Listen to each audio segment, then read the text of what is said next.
Out there, guys, hope you're doing really well. I hope you are finding my work on the backup channel. Yeah, hopefully my old channel will be back up shortly, maybe in a month or two. Fingers crossed anyway. And guys, if you haven't already, check out my Bitchute, Odysee, Rumble, my Telegram group. I'm in all of those as well. So I'm not going to disappear completely, but the backup channel is going well as well. Plenty of people are finding me. So yes, today we're going to do another Soul Trap review or NDE review. I haven't watched this, so I'm going in blind on this one. Just by the title, I thought I would review this one. The title is saying this woman is telling us how prayers work.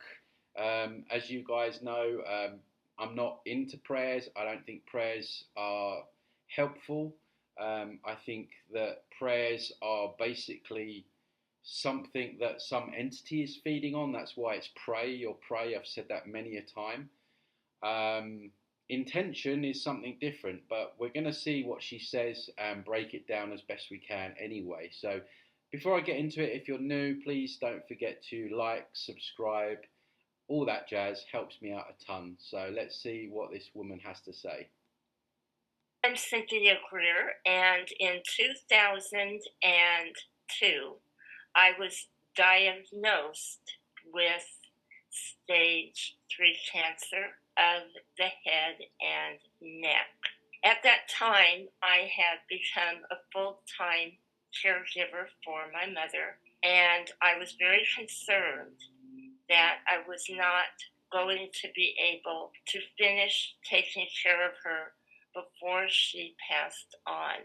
My mother and I both were in a very vulnerable position. The doctors were very honest. See, this is the other thing as well, and this is an insight that I've been having recently. You know, the, all this cancer, pain, suffering, um, and this is supposed to be like a school where we learn lessons, and yet we have, young people getting brain cancer and stuff like that. And I don't want to get too down on it all because it's depressing enough, but we have to question what this realm is. And what we're told it is, especially in the new age, doesn't seem to add up. And here we have this woman whose mother is already sick. Now she's been diagnosed with brain cancer. So, honest with me. They told me that I could go through with the surgery, but I may not make it through. There was a chance that my heart would not be able to take it. Sorry, there's just another point as well.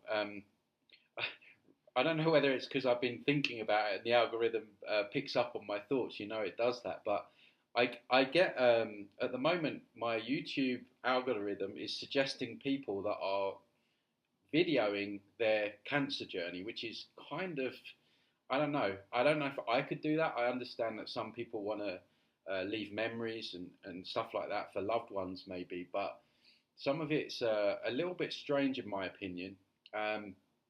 But what you see in these videos, and it's kind of off topic, but all of these people are absolutely ravished with chemotherapy, and it makes my heart break because they put so much trust and faith into people with white jackets. It's incredible. They hang off every word, and they're on their video saying, "Oh, our team's been so good. They're so helpful. They're doing this for us. They're doing that for us." But they're terminal. They're losing their hair. They're in incredible pain. They're being advised to take chemo all the time, which we know not only kills the bad cells, but the good cells as well. Um, and people are just going along with this and thinking they're being helped. And worse still, they're getting on their channel and kind of promoting the whole thing to everyone else. And then to make matters worse, you have the people in the comments section saying, guess what? Pray for you, sending prayers, all this stuff. We're seeing it now with the fires. I probably won't mention the word, but all you see in the comments are we're praying for you, I'm praying for you. What good does that do? When it really annoys me, what good is that doing anyone? Okay, you're going to say a prayer, right? So you're going to say a prayer to some entity that's going to feed on that energy. And meanwhile, what these people really need is real life action. They need real life solutions and ideas for the problems. But instead, this is why I think religion and religious people, they're kind of lazy because they abstain their responsibility and give it to some deity that they have no proof of, that throughout history, when you look at the evidence, and I'm not an atheist, I believe in a creative force. I don't believe in a God on a cloud, but they're giving their power away and they're giving responsibility to this deity. Meanwhile, these people aren't being helped. It's almost like, oh, it's like a half-hearted thing. Oh, I'll pray for you, when really you might as well not say anything at all. Because if praying worked, we would have world peace. We wouldn't have children with brain cancer and all this kind of stuff. Their prayers would work. And then, of course, they tell you that God works in mysterious ways. So he's very selective over what prayers he answers. And he'll allow things like child cancers, but he'll also let, child abusers run the world, right? And that takes you onto the whole idea of karma. I've spoken about that in videos. Where are these people's karma? I don't see it. Like, they're blasting people from the sky with fire. I don't see their karma coming anywhere. Does anyone else? Anyway, I digress. My mother and I began to pray in the weeks that led up to the surgery. And on some level, I felt that I was going to somehow miraculously make it through. On the morning... See, I don't want to get prayer confused with, intention, and because our mind does impact what happens in our experience. And for sure, having a very strong intention that you are going to recover is helpful. That's not prayer. That's intention. So there is something to be said for the mental aspect of this realm. And I actually believe that you tell some people that they have cancer already, that their mind is thinking about death, and that maybe accelerates it a little bit.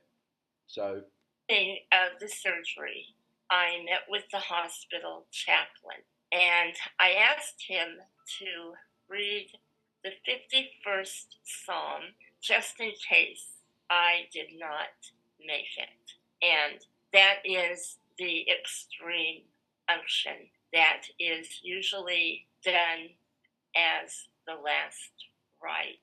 It's hopium. It makes people feel better. And that's what people say to me. Yeah, but, if it makes people feel better, then, yeah, but what would make her really feel better, or what would be really helpful, is taking real world action.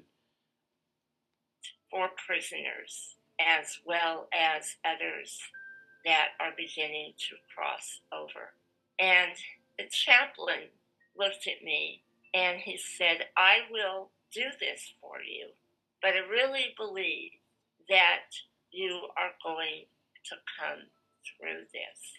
So as they were taking me to the OR, he was following and he was reading the scripture, and I was preparing to completely release any fear, any worry I had, and just go with it. So let's just remember, she is highly religious. She's already getting parts of the Bible being read to her. So this is her rigid belief system when she goes into the astral, when she has her experience. Because at that point, I had no choice but to surrender. The next thing that I remember was I was in a chapel. I was very familiar with this chapel. It is in England. It is in Glastonbury, and it is connected to my family ancestry. And So already we're seeing, and this is why I mentioned it before, she has a rigid belief system in religion when she dies, right? So already she's been shown churches and places of religious meaning, right? So they're already building up that trust that what she's getting is, correct, or she's on the right path because this was her belief system. I could see in the front of the chapel Jesus and his mother Mary. And there we go. Jesus shows up. Mother Mary shows up. Now, if her thing was angels, Archangel Michael would be there. If her thing was, I don't know, something else, Arcturians would be there. But because she's religious, cue Jesus. Jesus, can you come out? She's ready now. Both of them were levitating off of the ground. And my mother... I believe this to be all holographic technology, by the way. And the chaplain were at their feet, and they were praying. And I was well aware during the experience that they were in the hospital chapel, and they were both actually praying for me as the surgery was going on. And ¿Estás buscando ofertas para tu próximo vuelo? Con Kayak puedes comparar cientos de sitios web de viajes para tus... I felt the energy of their prayers, and I felt... She felt the energy of their prayers. What kind of energy is that?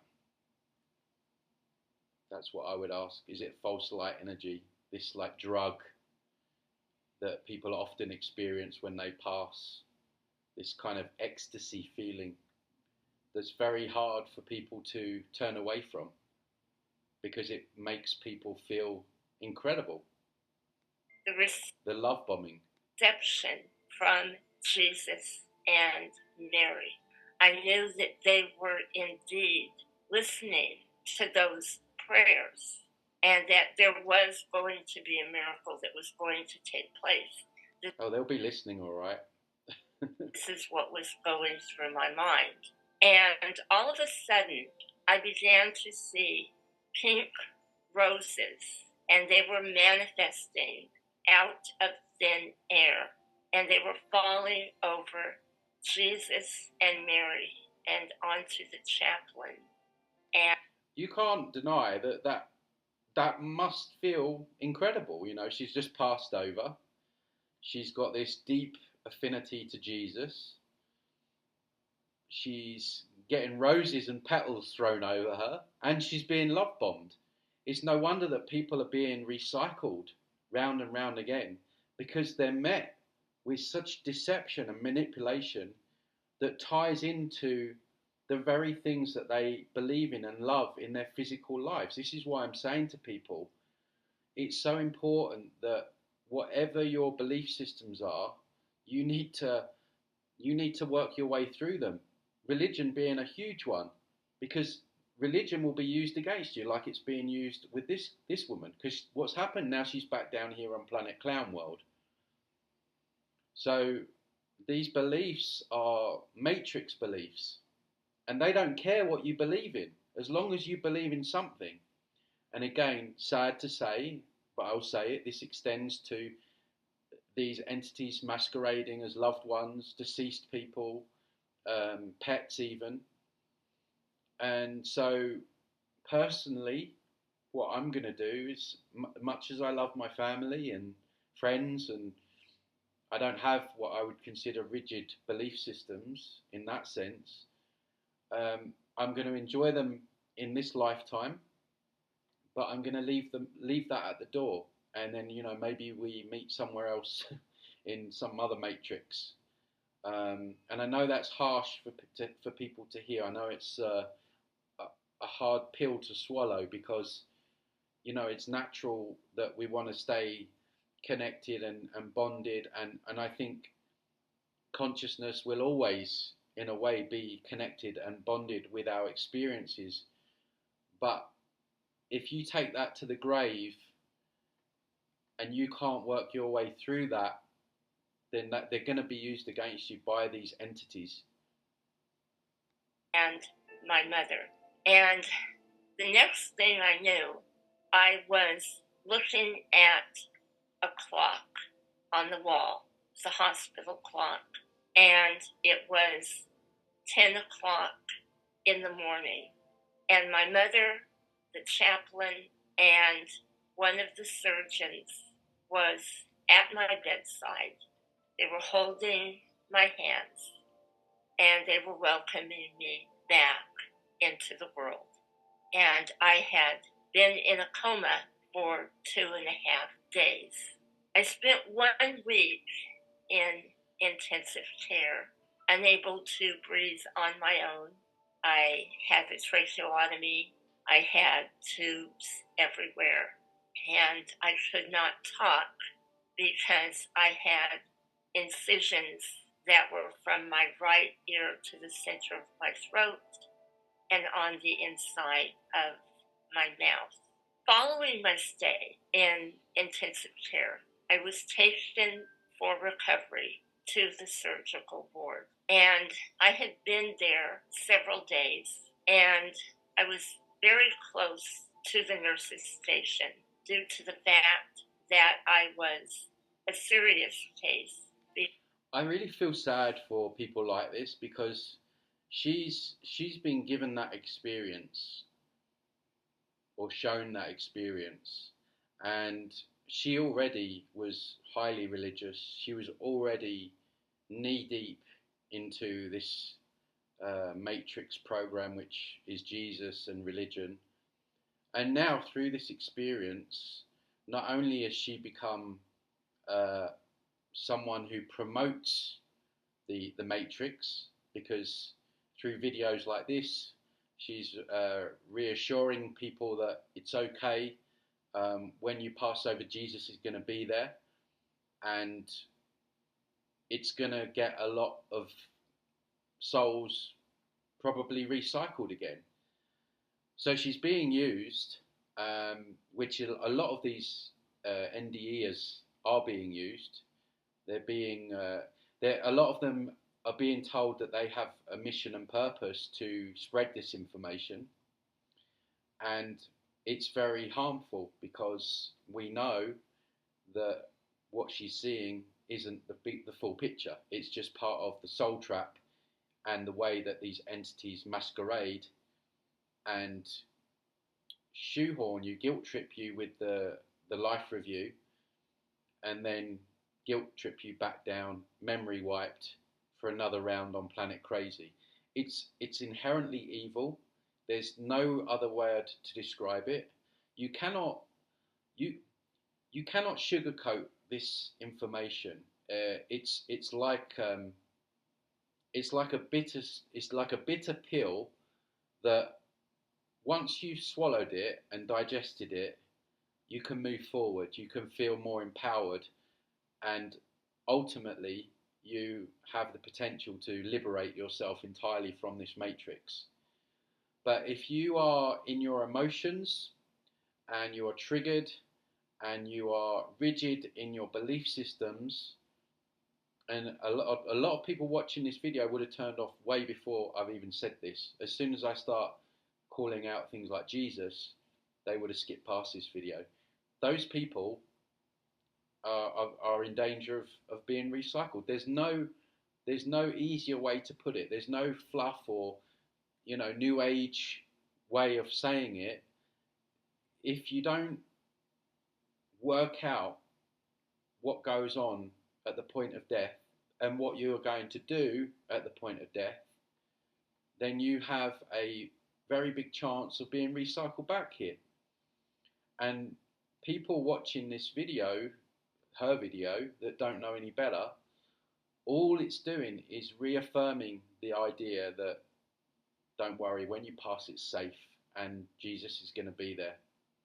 And people are just going to go with it. But my point really was that the fact that it's sad as well, because any potential that this lady had, and you know, her energy's nice. I mean, I bet she's a lovely lady. But sadly, being nice in this matrix doesn't really get you any far. I'm not saying that you have to be evil, but you have to. People have to harden up a little bit.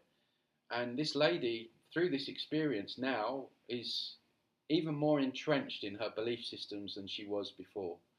So it would actually take a proper miracle for this lady to actually wake up to things like the soul trap, the false light, the life review, and everything else that they do at the point of death.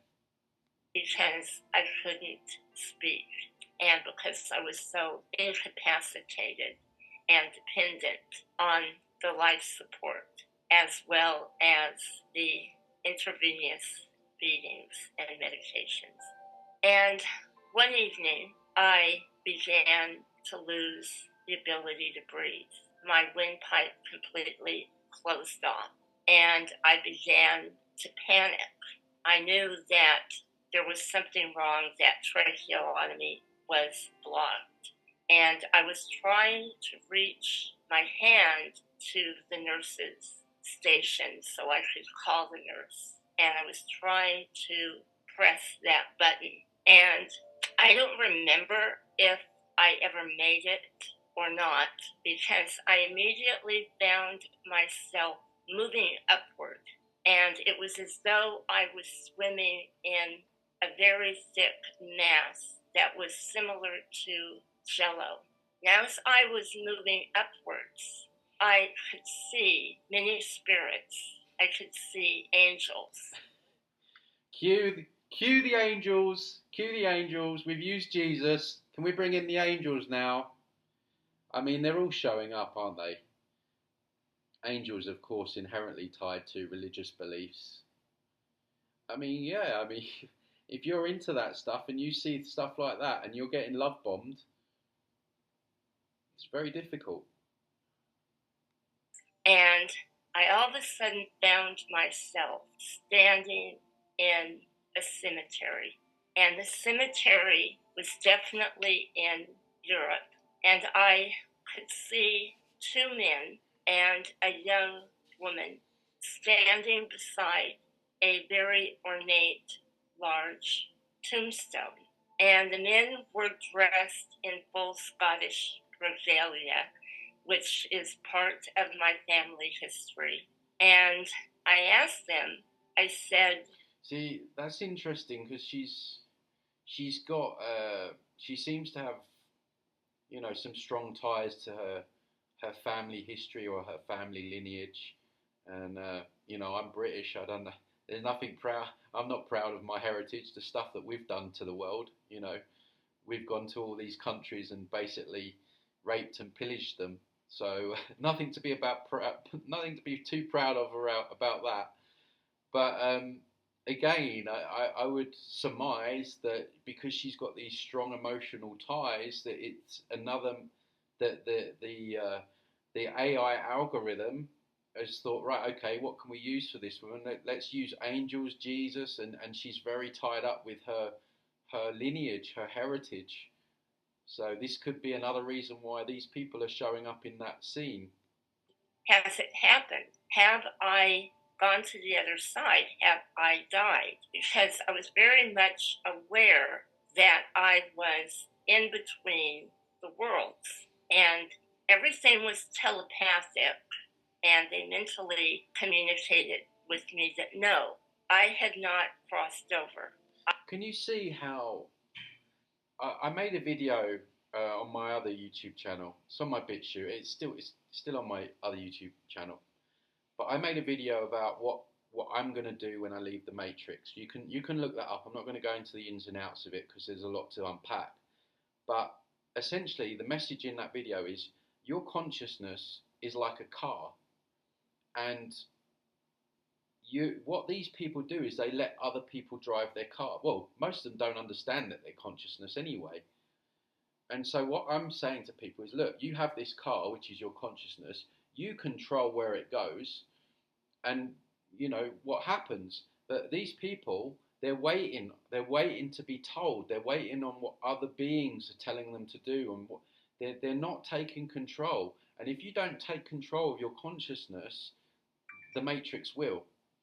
And even you when you study these NDEs, you hear of people that are kind of uncertain, and then the matrix will come in and play its game. So you have to be very definite and intentional when you're driving your car, just like you would your physical car. You're not sort of there dilly-dallying saying, oh, should I indicate left, or maybe I should change into second gear. No, you do it, because if you don't do it, the consequences of that are going to be not very good. And it's the same thing with our consciousness. We've got to take the steering wheel, take the gears, and we're driving it to where we want to go, which is, I assume, out of here for most people. But she's there waiting for people. Oh, am I here? What, and trusting these beings. Who are these beings? She doesn't know them. They've just shown up. But because they're in this, in Glastonbury or the UK, and she's all hung up about that, and the angel was there. She's hanging on every word that they're saying, and it's dangerous. I was going back because there was much I needed to finish, and I definitely was being given an extension of life in order to do it. I was thanks.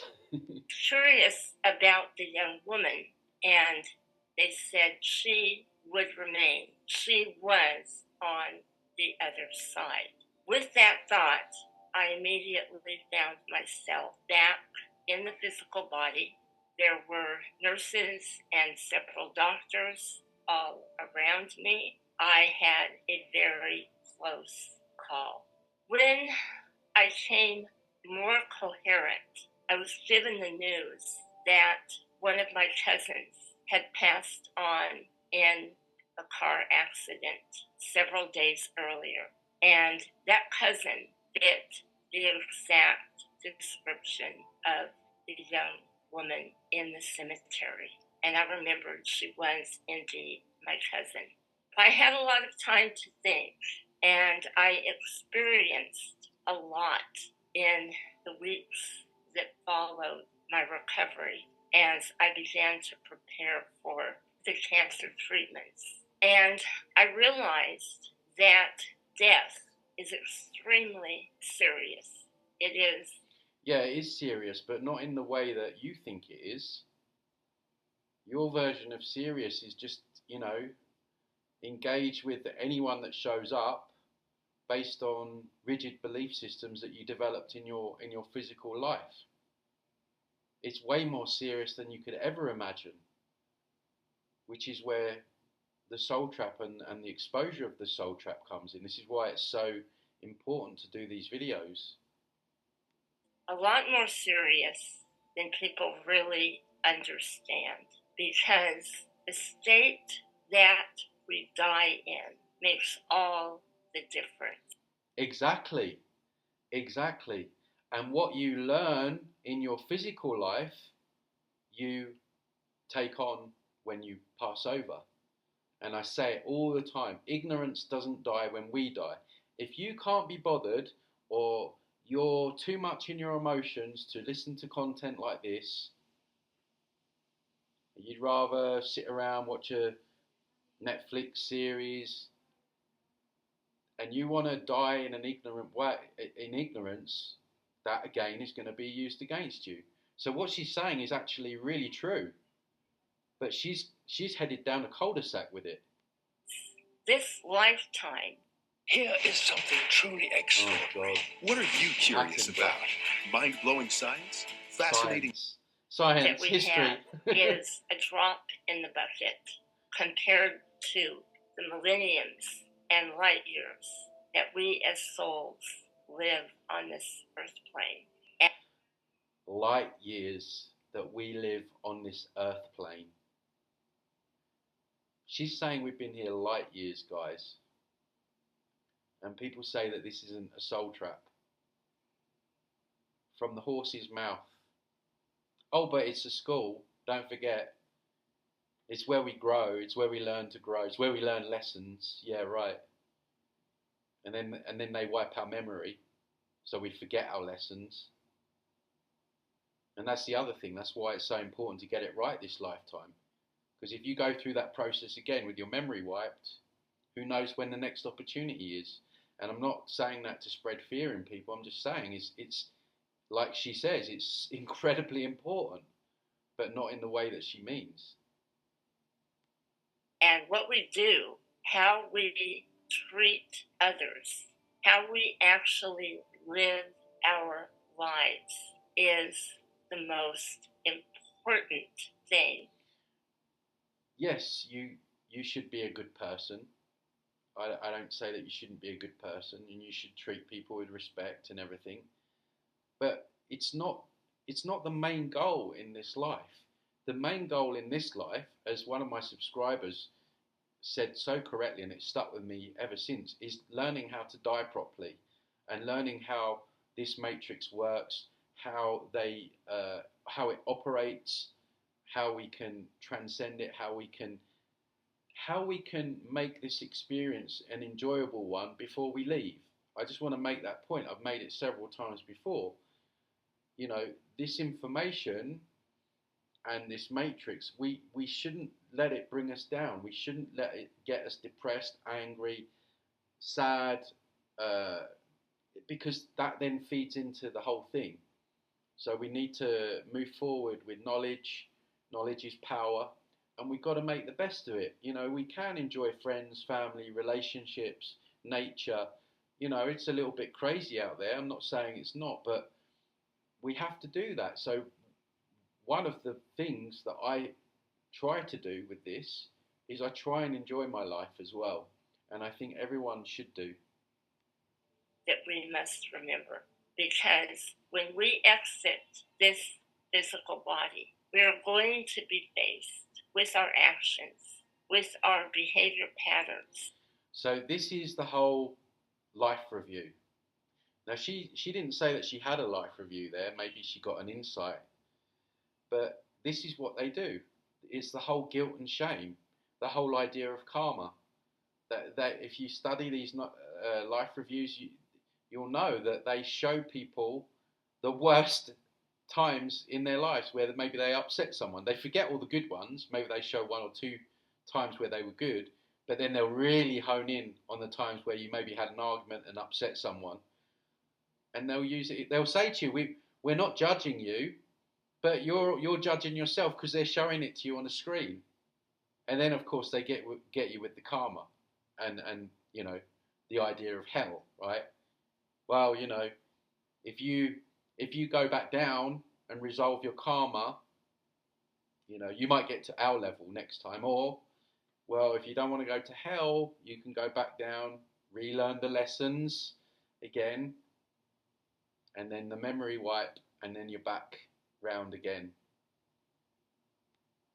With every choice that we have made. And this is why it was so important for me to see my mother through to the very end, because she was severely disabled, and there was a chance, if she were placed in the wrong hands, that her final days, her final years would have been very difficult and possibly lived in great abuse. I became so much more aware of the state that this planet is in and the abuse. So what are you going to do? Pray for people. Nature towards those who are sick, disabled, elderly, and that changes need to be made because we are heading in the wrong direction. The cruelty and the judgment, the greed, never judge. Can never judge anything. If there's one new age concept or religious concept, I don't know if it's in religion as well, that winds me up the most, it's the whole idea that we shouldn't judge. I mean, I've said before, the whole idea, if you don't judge, then you are not going to be able to discern information properly. You're not going to be able to discern a person properly. You're not going to be able to make good decisions if you don't judge. And they tell you don't judge, but everyone judges. We're always judging. When you meet someone new, you're making judgments. It's human. It should be human nature. So the very thing that they tell you not to do, we should be doing more of. Now, I'm not saying if there's, I don't know, like an overweight person, you should like stand there and look and point. And no, I'm not talking about that kind of judgment. But the reason that we're in this mess is because we haven't been judgmental. So it's a complete inversion, what they tell you with the New Age concept of non-judgment and religion. Abuse that is done to one another is not in God's divine plan. God, who is God and his divine plan that put your cousin in a car crash, that gave you cancer? I mean, who is God? Say it all the time. And this is something that there still is time to change, but it is going to take great understanding, compassion, and opening at the level of the heart, because this is what is going to truly heal this planet. What? There's no solution there. Anyway, guys, that's that. So I hope you enjoyed that video. Please don't forget, give it a like, share this information. It's very important that everyone hears this kind of information. So, and yeah, I think that's everything. So yeah, I'll see you on the next one, guys. Thanks for watching. Take care.